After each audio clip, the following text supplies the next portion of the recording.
Ternyata dia merasa diri dia belum apa-apa. Terlebih lagi pada saat dia menikah dengan laki-laki yang ternyata laki-laki ini tuh memiliki background keluarga yang beda banget sama background keluarga dari klien aku gitu. Jadi ketika dia bertemu dengan laki-laki yang dari keluarga yang tidak berpendidikan tinggi, dengan ekonomi yang tidak begitu sama gitu ya, bahkan suaminya ini berasal dari keluarga yang sangat tidak mampu, tapi karena suaminya ini adalah anak yang pintar, akhirnya sekarang lagi sekolah studi menempuh kuliah doktor di luar negeri dengan beasiswa. Itu aja di mata klien aku belum apa-apa. Karena sampai sekarang si ibu masih belum bisa menerima menantu yang dirasa menantunya ini tidak sepadan dengan putrinya. Pernah nggak sih kamu ketemu sama orang yang sulit banget membangun relasi entah sama lawan jenis atau sama sahabat kerabat dekat? Terus udah gitu tipikal orang ini juga sulit banget mengungkapkan pendapat dengan asertif alias setiap berkomentar selalu diam atau bahkan pusing orang lain dengan agresif. Tipikalnya biasanya orang ini juga sulit untuk bisa menerima kekurangan orang lain dan sulit untuk melihat kelebihan orang lain bahkan melihat kelebihan diri dia sendiri. Nah, gara-gara kemarahan itu, dia jadi sulit memaafkan orang lain dan memaafkan dirinya. Nah, dalam perjalanannya, orang-orang ini juga jadi sulit untuk puas sama level kebahagiaan diri dia dan sulit juga untuk bisa ngerasa berdamai sama situasi yang gak sesuai dengan harapan. Mungkin orang-orang ini sedang mengalami yang namanya childhood emotional neglect. Di menganalisa kali ini, aku akan ngebahas apa sih childhood emotional neglect. Childhood emotional neglect ini adalah sebuah kondisi di mana pada masa kanak-kanak seseorang tidak mendapatkan kasih sayang, dia mendapatkan penolakan, pengabaian, atau penghindaran dari figur caregiver-nya. Bisa jadi orang tua, pengasuh, atau keluarga besar. Nah, pola ini ada yang disadari, ada yang tidak. Dan tidak hanya diasuh secara fisik ya, tapi secara psikologis juga. Seperti kasih sayang, kehangatan, maupun kehadiran dan kedekatan dari figur-figur yang mereka harapkan di masa tumbuh kembang penting mereka. Kenapa ya ini bisa terjadi pada seseorang? Ada sebuah pengalaman yang aku dapetin di ruangan konseling nih. Jadi pada saat itu biasanya klien ini datang dengan cerita yang sederhana. Dia nggak kuat ketika dia mendapatkan penolakan dari dosen pengajarnya.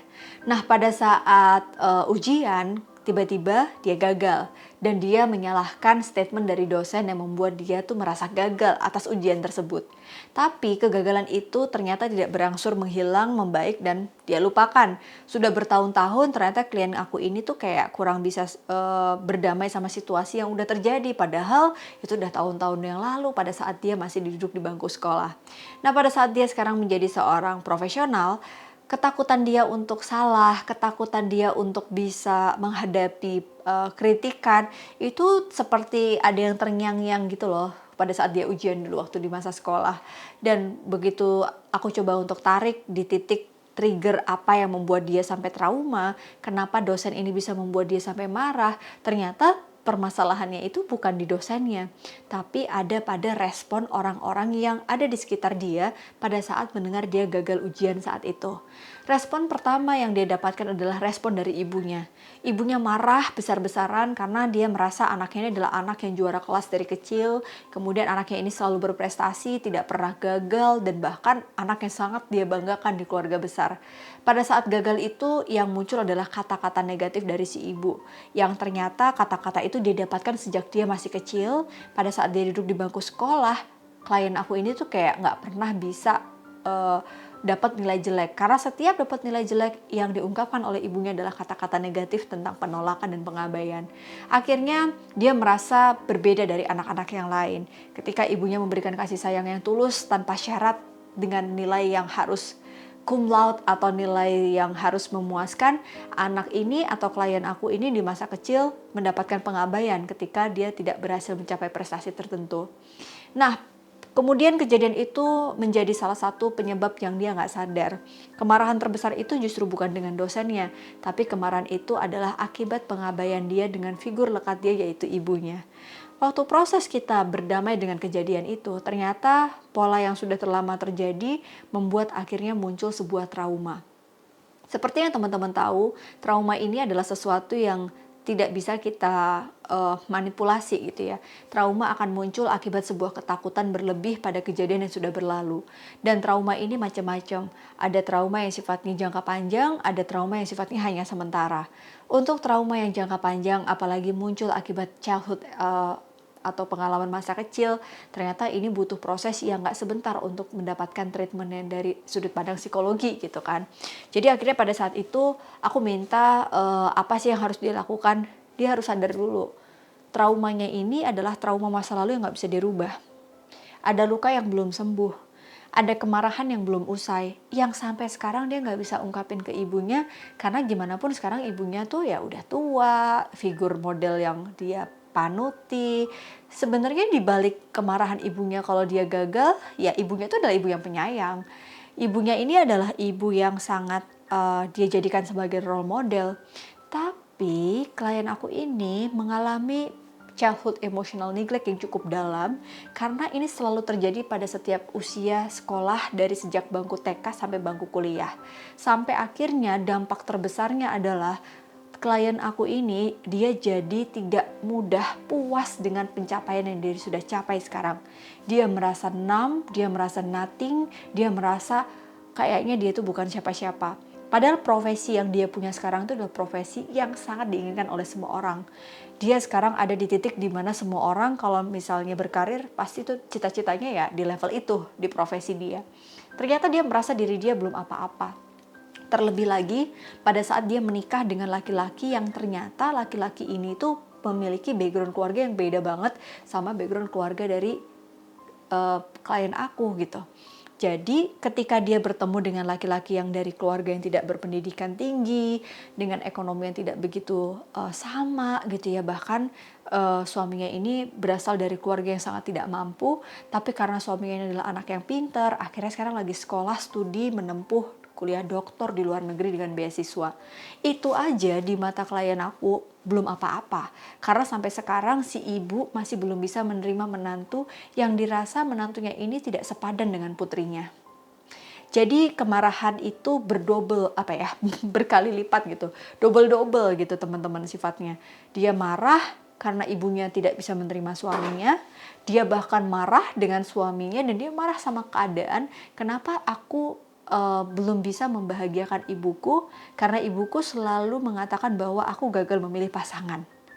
Nah, distorsi atau kesalahan berpikir seorang individu yang mendapatkan childhood emotional neglect ini ternyata disadari belum lama setelah mengikuti sesi konseling dan terapi.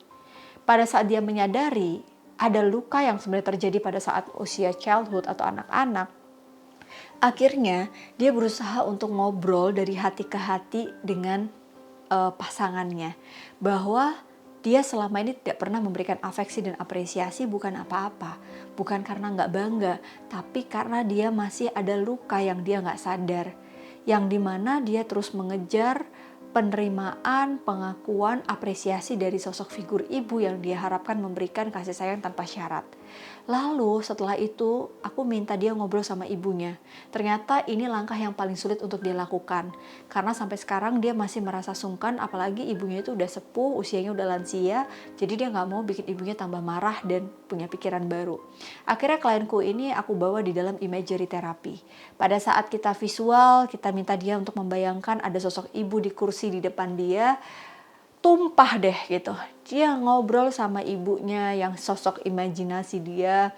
Dan pada saat dia ngobrol dari hati ke hati, disitulah muncul kemarahan-kemarahan yang dia tumpuk selama puluhan tahun. Kemudian dia juga nangis gitu ya ketika dia melihat bahwa sebenarnya ibunya tuh sayang banget sama dia, tapi karena ibunya juga punya luka akibat trauma di masa lalu, karena si ibu ini ditolak oleh keluarga pasangannya, karena ibu ini sampai sekarang pendidikannya tidak selevel dengan pasangannya, yaitu bapak dari klien aku.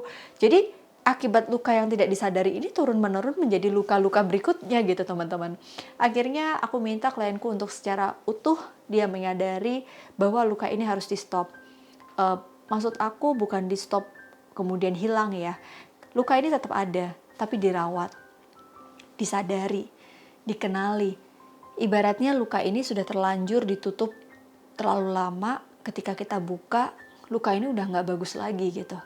mungkin butuh waktu untuk bisa merawat luka ini. Walaupun luka ini masih butuh dirawat, tapi kalau kita menyadari setiap hari dengan penuh kesadaran yang tinggi, luka ini menjadikan sebuah sinyal yang baik untuk berhati-hati ke depan supaya luka ini tidak melukai di generasi berikutnya, yaitu anak dari klien itu sendiri. Jadi reparenting itu menjadi salah satu cara kita yang bisa dilakukan ketika kita menjadi orang tua dengan childhood neglect atau childhood emotional neglect tadi. Memaafkan diri sendiri itu penting, bahwa untuk bisa mendapatkan apresiasi dari diri, kita nggak perlu mendapatkan apresiasi dari orang lain, bahkan orang tua kita sendiri. Coba kalian peluk diri kalian dan ucapkan terima kasih bahwa kalian sudah berjuang sampai di titik ini. Kalaupun memang kita gagal, ya it's okay, artinya kita belum berhasil. Kalaupun sekarang kita masih marah, ya nggak apa-apa, besok juga marahnya akan hilang. Orang penuh dengan kemarahan atau anger dalam hidup, dia akan marah sama semua orang dalam hidupnya. Sulit untuk bisa open-minded terhadap pemikiran orang lain. Sulit untuk bisa menerima masukan. Dia menjadi fragile ketika ada orang yang menyerang pemikiran dia. Dia akan merasa fragile kalau dia gagal dan dia jatuh, terperosok. Dia seperti tidak bisa punya kemauan untuk bangkit dari keterpurukannya. Nah, teman-teman semuanya, melalui dari video ini, aku pengen teman-teman kita pelajari trauma yang terjadi di masa kecil ini mungkin perlu kita rawat. Coping dengan trauma ternyata bukan sesuatu yang mudah. Di sini aku baca ya teman-teman, bahwa dalam sebuah riset yang ditulis oleh Tully pada tahun 2020, dikatakan orang-orang yang memiliki dukungan sosial yang tinggi, selama dia memiliki support yang bagus saat menghadapi traumanya, dia akan terhindar dari coping yang salah. Contoh obat-obatan, alkohol, dan lain sebagainya. Dan orang-orang yang memiliki trauma itu, menurut Tully juga dikatakan, langkah pertama adalah validasi perasaanmu. Jadi memvalidasi perasaan ini tuh bukan berarti kita harus mendapat pengakuan dari orang lain. Coba tulis, ekspresikan emosi apa yang hadir ketika kita mengenali luka dan trauma kita di masa kecil. Coba ambil kertas, digambar kayak apa sih bentuknya emosi itu dengan warna. Atau direkam, suara apa yang terdengar dari suara hati kita. Yang kedua, coba temukan support group yang bisa memang membuat teman-teman itu merasa berdaya. Mungkin kamu gak sendirian, tapi ada orang lain di luar sana yang mendapatkan kecaman ketika dia mendapatkan pengabaian dari pola asuhnya. Dengan melihat cerita orang-orang lain yang mendapatkan pengalaman berbeda tapi serupa, kita jadi bisa punya helikopter view yang beda. Kita jadi bisa melihat bahwa kehidupan masa kecil kita tidak hanya ada di titik ketika kita trauma. Ada hal-hal membahagiakan lain yang membuat kita tuh bisa sampai di titik sekarang. Bisa jadi juga trauma itu menjaga kita, merawat kita untuk dari sikap-sikap yang membuat kita semakin ego dan sombong. Kita mungkin hanya butuh untuk merawatnya, menyadarinya, dan kita menjaganya supaya reminder untuk kita terus menjadi manusia yang bertumbuh lebih baik setiap harinya.